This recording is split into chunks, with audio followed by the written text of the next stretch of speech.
আসসালামু আলাইকুম এগুলো সবাই কেমন আছেন? আশা করি আল্লাহর রহমতে সবাই ভালো আছেন। আজকে বরাবর না ছোট্ট একটা ভিডিও নিয়ে আপনাদের মাঝে হাজির হলাম। আমি আর এস ছোট ফ্যামিলির পক্ষ থেকে মোহাম্মদ রহিল ইসলাম আকাশ আপনাদের মাঝে হাজির হলাম। আজকে আমি হাজির হয়েছি এটার জন্য, আপনার ভাবি আমি আজকে কিন্তু অফিসে ছিলাম, বাট আমার অফিসে যাওয়ার পর আপনার ভাবি আজকে কী করছে এটা আসলে আমি দেখি নাই।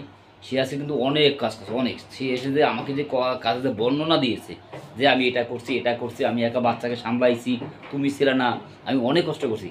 আমি যাই হোক, যা করছো আলহামদুলিল্লাহ। কারণ কি, একটা মেয়ে মানুষের সংসারে এত পরিমাণ কাজ করে ভাই, বিশ্বাস করবে না, অনেক অনেক অনেক কাজ করে। যদি তাদের প্রতিদিন হাজিরা ধরি, মিনিমাম 1,000 থেকে 1,500 টাকা দেওয়া হবে। কিন্তু তাদের তো হাজিরা দেওয়া হয়, তাদের তো খেটে পুটে খায় আর সংসারে কাজকর্ম করে বেড়ায়। যাই হোক, আপনার ভাবি আজকে কী কী রান্না করছে, তার আমি আসার আগেই দেখি তার রান্না আমার সব কিছু ক্লিয়ার। আমি তো অবাক, ও মা, যে আমাকে স্যার আমি ঘরে আসলে রান্না করে, সেই আজকে একা একা সব কিছু ঘরে রান্না করলো কীভাবে, এত তাদের কেমনি ইমিডিয়েটলি করলো, আমি তো অবাক দেখে হতাশ হয়ে গেছি। দেখি আজকে আপনার ভাবি কী কী রান্না করছে আর আপনার ভাবি কীভাবে কাজগুলো কীভাবে সম্বোধন করছে তার মুখ থেকে আজকে শুনবো। আচ্ছা, তুমি আজকে কীভাবে কাজগুলো সম্বোধন করলে একলা বলো তো। বাবু 10 মিনিটের জন্য ঘুমাইছিল, দেখছি ঘুমাইছে, কাপড় চোপড় ধুলাম বাবু, তারপরে রান্না বান্না করলাম, শাক বাছলাম, অনেক কাজ করছি, সেটা বর্ণনা দিতে এখন আবার ভালো লাগছে। ওরে বাবা, আর আমাদের বাবু কি জানে, তোমার কোলে আমার কি, তা তো অবশ্যই। বাপ কা ব্যাস বাইকে করা মারা শুধু ধরা বিষয়টা। বাপ যদি ছেলের মতো না হয় তাহলে কি হয়? আপনার ভাবি রান্না করছে যেটা, সেটা হলো ভাত রান্না করছে। ওয়াও, বেগুন, বেগুন ভাজি করছে না? লাল শাক, ভেরি গুড। আসলে আমি তো অবাক তার রান্না দেখে, তার রান্নাটা অনেক সুন্দর হয়েছে আজকে। যাই হোক, দুপুরের জন্য আমার জন্য পারফেক্ট। রাতে এটা কী খাবো এটা হলো অন্য সাবজেক্ট। রাতে কোনো কিছু রান্না নাকি? জানি না, জানি না। ডিম দিয়ে কোনো কিছু রান্না না? তোমার পচা, তোমার এখন আমি রান্ধি, এখন রান্না আমার রাতে রান্না পছন্দ না। রাত্রে দেখি আগে তরকারি কী অবস্থা হয়, রাত্রে রান্না যায় কিনে। সরে যাও, ঠিক আছে, দেখতে থাকুন এবং সঙ্গে থাকুন। সে কিন্তু আজকে অনেক কাজ করে, তার মনটা আজকে আপনি খারাপ।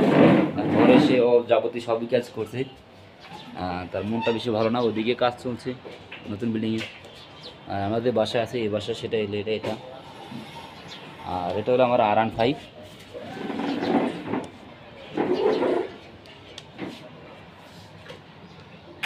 দেখি আপনার ভাবি এখন কি করছে। খাবার দাবার বন্দোবস্ত করছে, এখন খাবো আমরা। তাহলে আর কি, সঙ্গে তখন দেখতে থাকুন। ছোট্ট ভিডিও, বেশি বড় করবো না। আপনারা আমাদেরকে একটু লাইক সাপোর্ট করবেন, অবশ্যই লাইক সাপোর্ট করলে আমাদের ভিউ বাড়বে, আমাদের অডিয়েন্স বাড়বে, অনেক কিছু বাড়বে, ঠিক আছে? তো ধন্যবাদ সবাইকে, দেখতে থাকুন এবং সঙ্গে থাকুন। আমাদের পুরো ভিডিও না টেনে দেখার জন্য অনুরোধ রইল। তো আর দেরি না করে শুরু করে দিলাম খাবারটা। আমি খাবো, আমি আপনার ভাবে দিয়ে খাওয়া শুরু করতেছি অনেক আগেই। হ্যাঁ, এখন আমি খাওয়া শুরু করবো, দেখি কেমন হয়েছে। বিসমিল্লাহ। শাকটা লাল আছে খাইতে। শাকটা আসলে মজা আছে না, মজা লাগলো নাকি? আগে বেগুন ভাজি দিলে না? আগে বেগুন ভাজি না দিয়ে আগে শাক দিলা দে। একটা দেখাই দিয়েছে।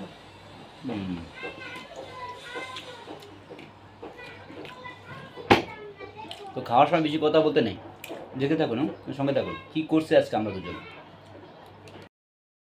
এর মধ্যে আমার খাওয়া শেষ হয়ে গেল, আমি খাওয়া দাওয়ার খেয়ে নিলাম। আর ওদিকে আপনার ভাবি তার ছেলের সাথে খুনসুটি করছে, তার ছেলেকে ডাকছে সিয়াম সিয়াম। কি ডাকছো তুমি তাকে? তুতু পাখি, সোনা পাখি, আবার চিয়ামনি। মায়ের সাথে ছেলে খুনসুটি চলছে এখন। হ্যাঁ, আয় হায়, বাবা ডাকছে, বাবা সিয়াম। আর আপনারা তো জানেন অনেকে যে আমরা আসলে দিনে ওখানে মশারি টানিয়ে রাখি, কারণ ছোটো বাচ্চা তো, ডেঙ্গু সম্ভাবনা এখন বর্তমানে অনেক বেশি। আর আমাদের পাশের রুমে এক ভাবির ডেঙ্গু হয়েছে, সে বড় মানুষ, তার ডেঙ্গু হয়েছে। তাহলে আর আমার তো ছোটো বাচ্চা, খুবই সেন্সিটিভ থাকা দরকার হয়। তো আজকে ভিডিওটা বেশি বড় করলাম না। সবাই সুস্থ থাকবেন, ভালো থাকবেন, আর আমাদের জন্য দোয়া রাখবেন, আর ফ্যামিলির জন্য দোয়া রাখবেন। আজকে টুকটাকি যে কাজকর্ম এগুলো দেখাতে পারলাম না, এই জন্য আন্তরিক দুঃখিত। আপনার ভাবি যেটা করছে সেটার জন্যই আজ আপনাদের দেখাচ্ছি, যে তার বাবুকে নিয়ে খুনসুটি করছে, খুব মজা লাগছে আমার কাছে। এটাই একটা ভালোবাসা, আন্তরিকতা। তো ধন্যবাদ সবাইকে, ভালো থাকেন, সুস্থ থাকেন, আল্লাহ হাফেজ, আসসালামু আলাইকুম ওয়া রাহমাতুল্লাহি ওয়া বারাকাতুহু।